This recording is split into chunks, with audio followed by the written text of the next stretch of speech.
Bonjour, c'est Stéphane des Paysans de Jardin, j'espère que vous allez bien. Dans cette vidéo, je voudrais qu'on parle de petits pois et de fèves en semis d'automne. Pour ceux qui me suivent, depuis plusieurs années, je mets déjà en terre les fèves avec beaucoup d'avantages à cela. Mais cette année, j'ai décidé de tenter l'aventure avec des petits pois.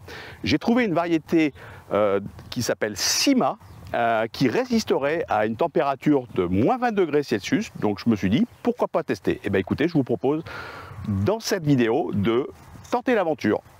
On y va. Alors vous me direz, mais pourquoi vouloir à tout prix semer les petits pois et les fèves à l'automne? Alors le principal avantage, c'est que vous aurez des récoltes qui sont plus précoces. Vous allez gagner environ un mois.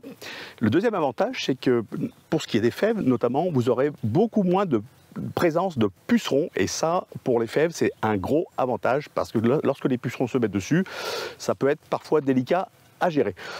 Le troisième avantage que moi j'y vois, c'est que l'hiver, il n'y a pas besoin d'arrosage. Vous allez mettre les fèves et les petits pois, on va voir ça juste après. Un premier arrosage, et après on ne touche plus à l'arrosoir ou à l'arrosage automatique, pas avant le mois d'avril ou mai, et encore selon la météo qui y fera. Voilà. Alors le quatrième avantage également que je vois, c'est que ça va vous libérer de la place plus vite. Donc vous aurez plus de légumes sur la même surface. Voilà les avantages, les 4 avantages principaux à semer les fèves et les petits pois à cette période automnale. Alors pour que ça réussisse, il faut quand même prendre quelques précautions, et il y a quelques conditions à respecter.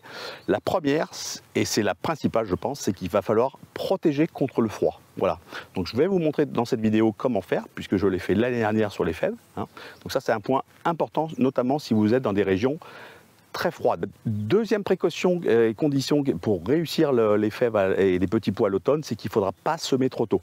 Si vous semez trop tôt, vous avez des fèves qui vont faire leurs fleurs au mois de février, voire mars. Ça m'est arrivé une année.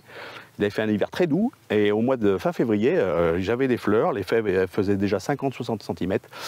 Et bien sûr, il s'est passé ce qui devait se passer. Il y a eu un coup de gelée, et là, j'ai eu des dégâts, et pas une production qui aurait dû être normale si les fleurs étaient arrivées plus tard dans la saison. Après les gelées en l'occurrence. Donc également, troisième point, il faudra surtout veiller à ne pas semer trop tard non plus. Donc ni trop tôt ni trop tard. Pas toujours facile à gérer.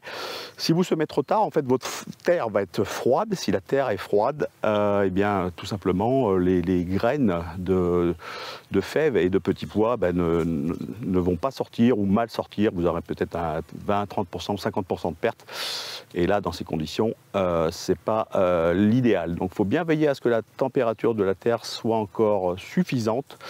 Et dans l'idéal, 12-15 degrés, c'est bien. Mais là, avec cette météo qu'on a cette année, la terre doit être largement au-dessus des 15 degrés. Donc, pourquoi ne pas y aller? C'est parti. Donc, on va mettre ça en terre. Donc, ça va se passer ici pour les petits pois. Alors, qu'est-ce que je vais faire là? Principalement, je vais retirer le grillage de cette rangée-là. Celui-là, je vais le laisser encore, parce que vous voyez, j'ai encore quelques courges qui ne sont pas encore arrivées à terme. Donc on va les laisser, leur laisser une chance encore. Donc je retire les grillages. Je vais relever les lignes d'arrosage là. Voilà, donc ça je vais les relever parce qu'elles vont me gêner pour dépailler et surtout travailler la terre. Donc ensuite je vais travailler le sol, comme je le disais. Je vais passer tout simplement un coup de grelinette, assez en profondeur quand même, parce que les fèves et les petits pois aiment bien une terre fraîche, meuble. Ensuite, je vais tracer des sillons. Donc, je vais tracer des sillons de profondeur 3-4 cm pour les petits pois. Normalement, ils préconisent 2-3 cm, mais moi, je conseille de faire des sillons un peu plus profonds qu'à l'accoutumée, puisque ce sont des semis d'automne, et il faut protéger contre le froid. Et d'ailleurs, on verra plus tard comment protéger contre le froid avec d'autres méthodes. Et pour ce qui est des fèves, je vous préconise de mettre les fèves à une profondeur d'au moins 6-8 cm, voire plus même. 9-10 cm, c'est pas gênant.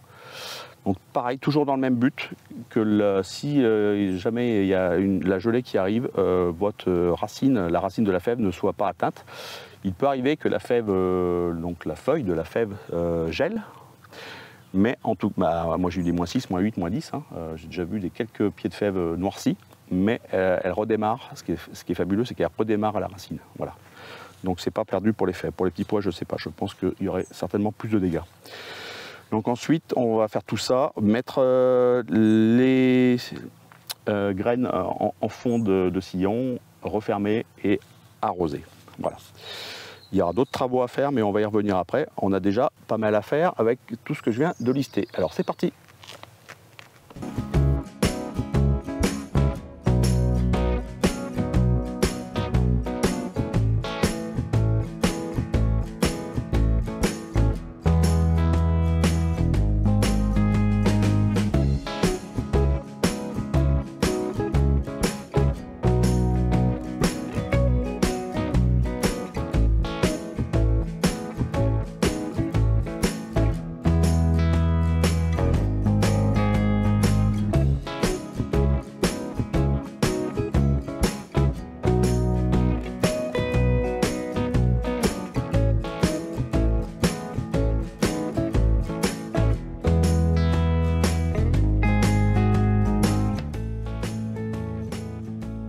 Alors, on avance dans les travaux, hein. Donc on a enlevé tout ce qui était tomates, on a retiré les pieds, on a enlevé également les grillages, la petite barre de fer qui était au-dessus, qui retient tout le poids.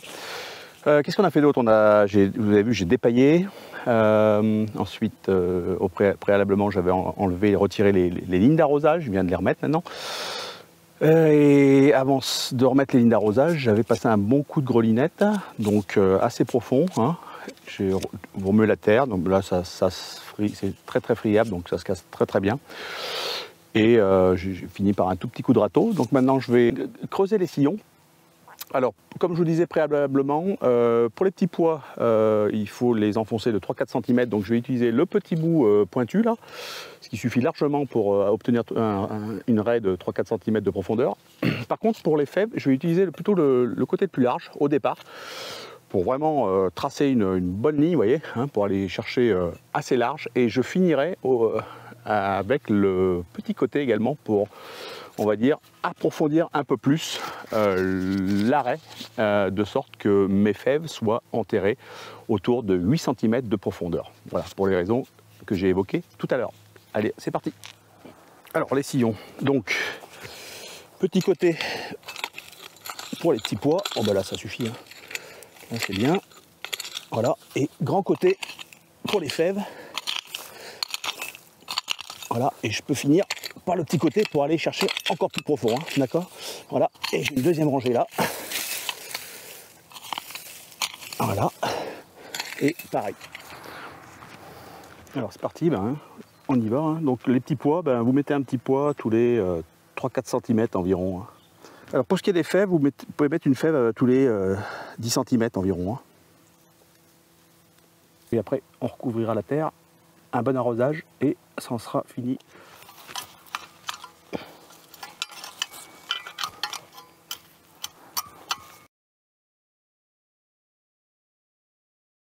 Bien, alors on en a fini pour tout de suite sur les fèves et les petits pois Sima. Donc alors à noter quand même, j'en ai pas parlé, mais les fèves et les pois font partie de la famille des légumineuses, donc ce sont des fabacées, la famille des fabacées précisément. Et ces légumineuses, elles ont l'avantage de fixer l'azote dans le sol, donc elles vont créer du sol, donc il ne va pas y avoir besoin d'avoir un sol particulièrement fumé, avec du fumier, des choses comme ça, trop d'azote à la base. Les fèves et les pois vont s'en charger eux-mêmes. Alors, juste deux petites astuces quand même. Pourquoi je mets côte à côte deux rangs de fèves? Eh bien en fait, lorsque vous semez ou repiquez des légumes par deux rangs, et je le fais également pour les ails, pour les oignons, pour les carottes, hein, mais là j'ai rien inventé, hein, ça c'est des maraîchers le font également. Et bien en fait vous avez une espèce de concurrence qui va se créer entre les deux rangées, donc ça va permettre une meilleure pousse des deux rangées, hein. Et ça, donc ça c'est le premier avantage. Et le deuxième avantage, c'est que lorsqu'il y a du vent, eh bien, on va dire la première rangée protège l'autre, hein. Et c'est très important, notamment dans les fèves, puisque ce sont des légumes qui vont monter à 50 ou 60 cm de haut. Il faudra quand même les tuturer, mais elles vont se tenir l'une contre l'autre. Et ça, c'est très appréciable. Sinon, votre fève pourrait, avec un coup de vent, tout simplement plier et se casser. Alors qu'est-ce qu'il va me rester à faire maintenant? Eh bien écoutez, il va me rester à buter les fèves, mais ça va être dans 2 mois, donc ça veut dire autour de mi-décembre, voire fin décembre, autour de Noël. Je vais utiliser un piochon et ça va consister en fait à ramener de la terre sur les racines pour les protéger du froid. Toujours pour les protéger du froid, je vais rajouter un paillage, donc de la paille tout simplement, qui va jouer son rôle d'isolant. Troisième point également, il va falloir que je les protège encore plus. Il y aura la terre, il y aura la paille, mais je vais rajouter par-dessus un voile donc de P30, ce qu'on appelle. Donc c'est un voile qui protège contre le froid et qui a un grammage de 30 grammes au mètre carré. Il va falloir que j'installe des arceaux.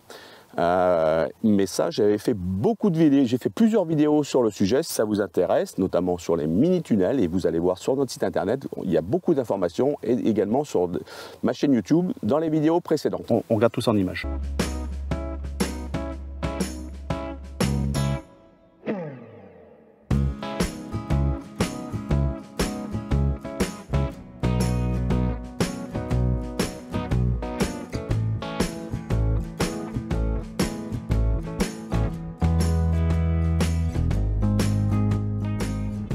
Au printemps prochain, il va falloir tutorer les fèves. Donc les tutorer, je vais tout simplement utiliser des piquets. Je vais faire quelque chose comme ça, là. Donc je vais enfoncer des piquets, j'en ai au moins 4 piquets, voire 2 au milieu, et je vais en fait encercler les fèves avec de la ficelle, solidement attachée comme ça, pour éviter tout simplement que les fèves tombent d'un côté ou de l'autre par rapport au vent qu'il pourrait y avoir et que ces fèves pourraient subir. Voilà. Et les petits pois, quant à eux, je vais les faire grimper ici sur le grillage que je remettrai au printemps de l'année prochaine. Voilà, bah écoutez, j'espère que cette vidéo vous aura plu. Nous avons semé des petits pois Sima, donc j'ai hâte de voir ce qui va se passer. Au printemps prochain, je ferai peut-être même une vidéo dans l'hiver ou en tout cas au plus tard au printemps de l'année prochaine pour voir l'évolution de ces petits pois et comment ils auront passé l'hiver. Pour les fèves, c'est quelque chose d'un peu plus connu, j'en ai fait depuis de longues années et ça fonctionne moyennant les protections et les précautions qu'il faut prendre et qu'on a vu précédemment. Alors écoutez, vous pouvez nous retrouver sur Facebook, sur les réseaux sociaux, Instagram également, et tous les potagers que vous voyez ici avec lesquels je jardine sont fabriqués dans nos ateliers à côté de Vichy, dans l'Allier, et donc vous pouvez les retrouver sur notre site internet www.paysandejardin.fr. Donc aussi bien les potagers avec arrosage que également tous les systèmes d'arrosage automatique, notamment une platine d'arrosage automatique. Allez voir sur ce site internet et je suis sûr que vous trouverez tout ce qu'il vous faut. Cette vidéo est maintenant terminée. Je voulais vous remercier de me suivre. Vous êtes de plus en plus nombreux et sans oublier que tous les chemins mènent au jardin.